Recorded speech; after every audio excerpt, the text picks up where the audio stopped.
Taylor Silverman is a female skateboarder who competes for cash prizes, and she's really good at it. But here's the kicker. In the 3 contests she's competed in recently, she's finished runner-up to a transgender woman twice. And she joins us now. Taylor, thank you so much for being here to tell your story. I just want to jump right in here. Talk to us about how you've been holding up, the support you've gotten. Has there been any luck getting your situation resolved? Hi, thank you so much for having me. I really appreciate you taking the time to talk to me tonight. And there's been a lot of support. At first, there was a lot of hate because it was a social media post that blew up very unexpectedly. But luckily, it was shared by some of the right people, and a lot of people have reached out with support and encouragement and thanked me for saying something because they felt like they couldn't.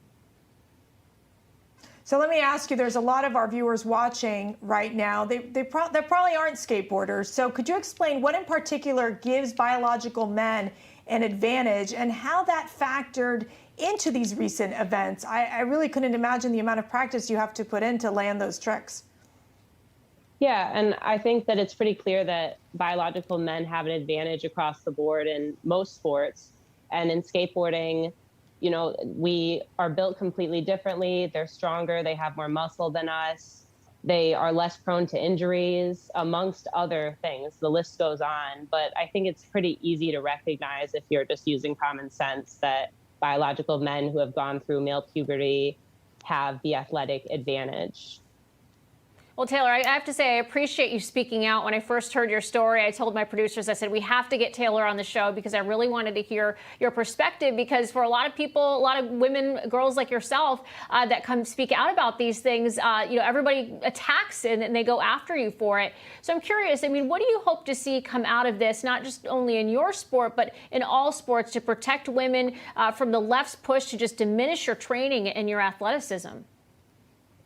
I really hope that my story raises some awareness, if nothing else. I think it's really sad how much hate we've seen come from both sides of the debate. And I think that if people could respect each other so we can have a reasonable and rational conversation about this, that's our best bet at solving the issue and creating a solution.